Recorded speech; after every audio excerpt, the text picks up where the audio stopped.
Essential dignity is an ancient astrological method, a way of classifying planetary strength based on the signs that they are in.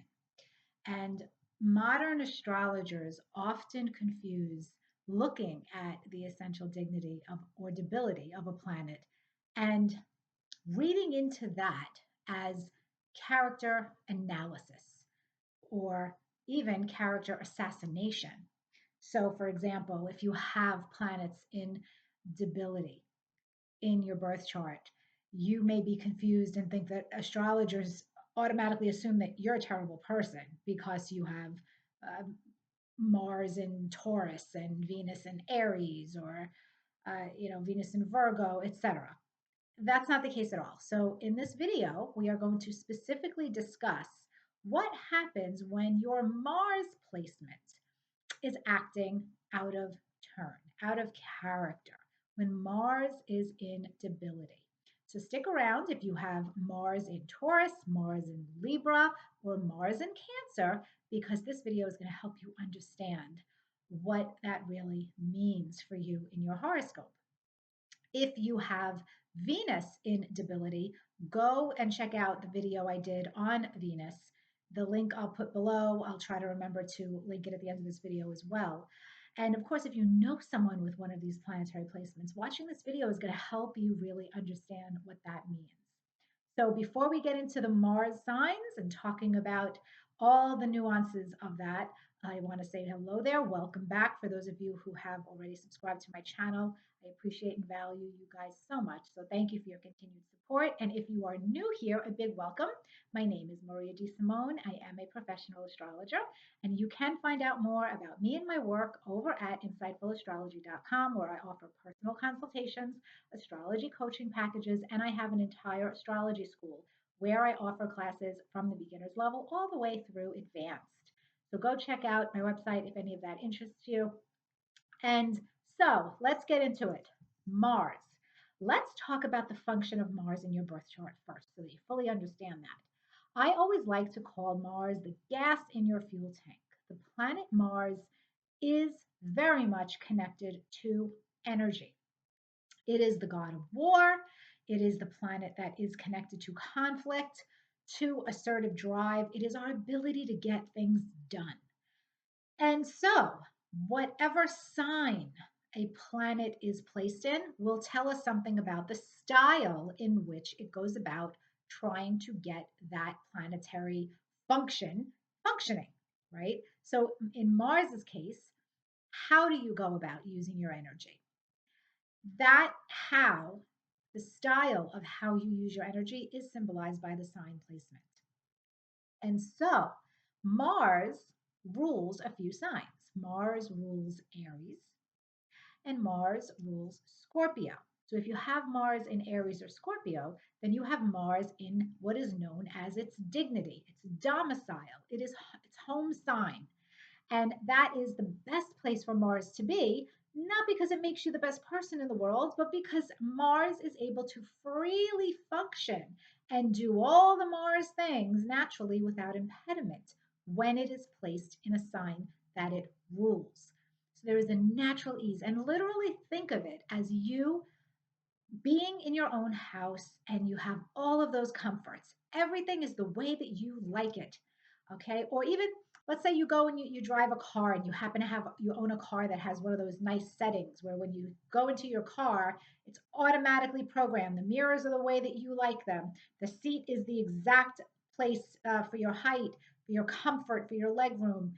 That is what it feels like to have Mars or any planet really in its sign of dignity or domicile. It's at home, it's natural. You're able to go and do the things that you need to do related to that planetary's energy without impediment.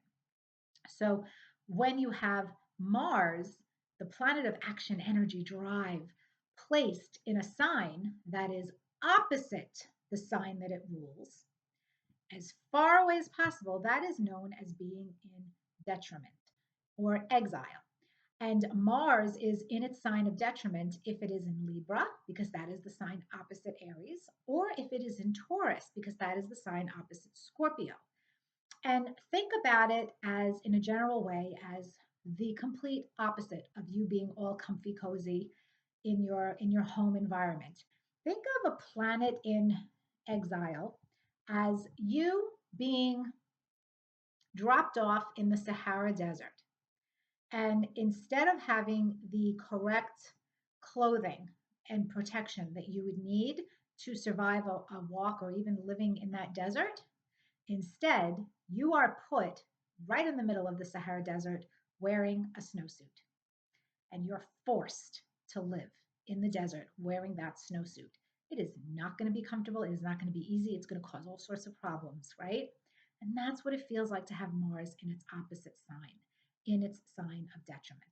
So I want to explain exaltation and fall very quickly, and then I'm going to go through these signs more specifically. So a sign in its exaltation is known as being in its kind of like throne almost, this really, really nice, beautiful, adored place. Okay. It's like instead of living at your own home, you get to live with your favorite person in the world, with a person who adores you the most and who is going to go out of their way to make sure that all of your needs are met. They're going to accommodate you in every way possible. That is what it's like to have a sign, a planet in a sign of its exaltation. The planet Mars is in exaltation in the sign of Capricorn. And the sign that is opposite its exaltation is known as its sign of fall. And that arguably can be the most difficult placement for a planet because there are no resources available at all.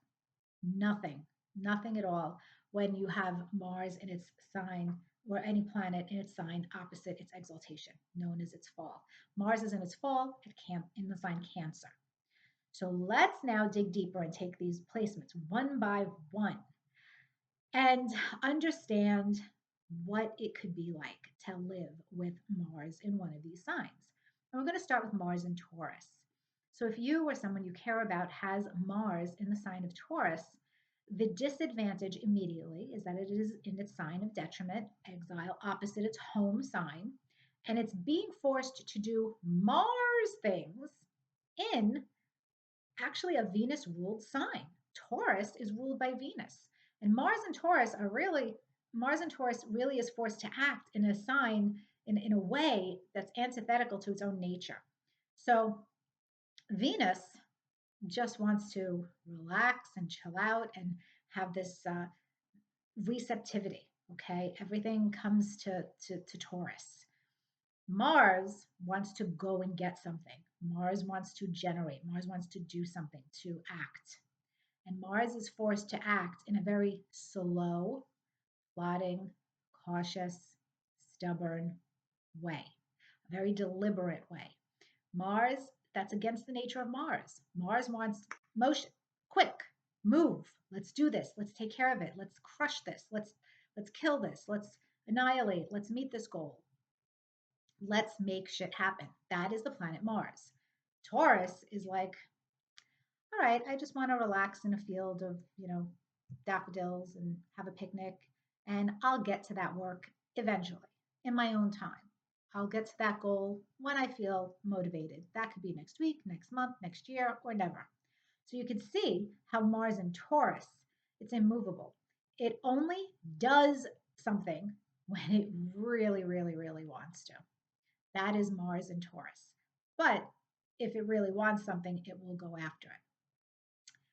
So Mars in Libra is also very difficult because Mars is again in its sign opposite that which it rules. Mars rules Aries, and the opposite sign to Aries is Libra. And once again, you have that dynamic of Venus and Mars energy. So now Mars is forced to express itself in a Venus ruled sign once again. But this time it's different energy because Libra is a cardinal air sign. Libra is a social sign. Libra is about accommodating other people. Okay. Libra is about collaboration, cooperation. That's not what Mars cares about. Mars has nothing to do with cooperation.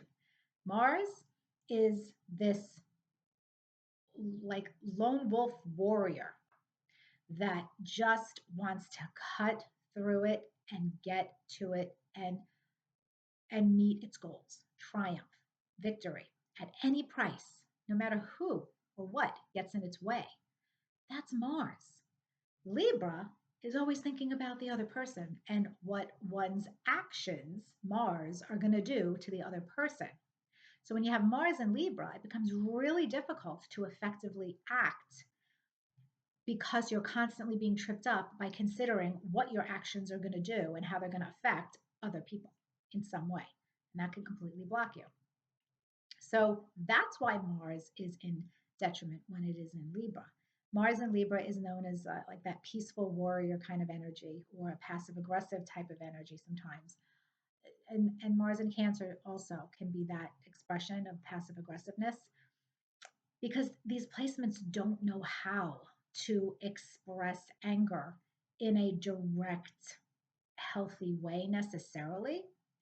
So, with Mars and Libra, they will often, internalize it and try so hard to accommodate somebody else that they realize that, oh, I'm compromising what I really want to do. Mars in Taurus is just stuck.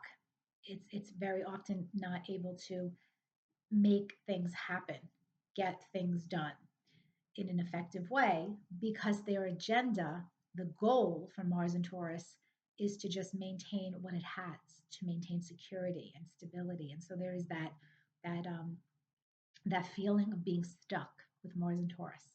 Okay, so that's the planet Mars when it's in debility, in detriment. Now let's talk about Mars and Cancer.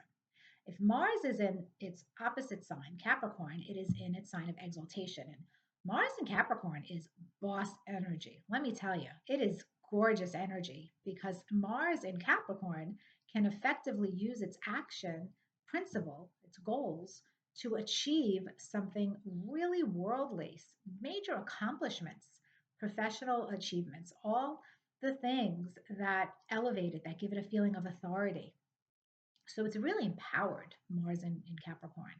But then what happens when you have Mars in Cancer, the sign opposite? Now it's fallen. Because now Mars is forced to do Mars things in a Cancerian way. Cancer is a cardinal water sign, and Cancer is more connected to the moon and to sensitivity and emotions and intuition, being a water sign. And Mars doesn't care about the feels. Mars is not about feelings. Mars is about action. Mars is about doing something. But Mars and Cancer people can't do anything, take action without all of these feelings and emotions and sensitivities being attached to it. So they can be very successful if they align their goals to their feelings and are really aligned to that in that capacity. But there can be a very big block because your feelings get in the way of accomplishment sometimes. And there can be a hypersensitivity. And you can become very angry when your feelings are hurt, for example. Or you may find yourself in a situation where you want to express that Martian energy, but you're so butthurt about something that you start crying, or you hold that energy in instead of expressing it in a healthy way. So that's where Mars and Cancer can get tripped up. And so again, it is not about character assassination in any way when we talk about planets in debility. I have Mars in Cancer, Saturn in Cancer, I have Venus in Aries, so I have plenty of planets in my own birth chart that are in debility.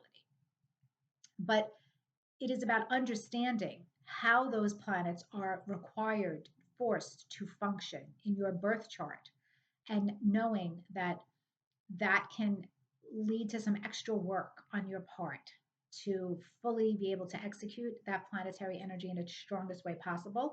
And the reality is that sometimes you're not able to fully do that, depending on what that Mars placement or other planet instability does to the rest of your chart.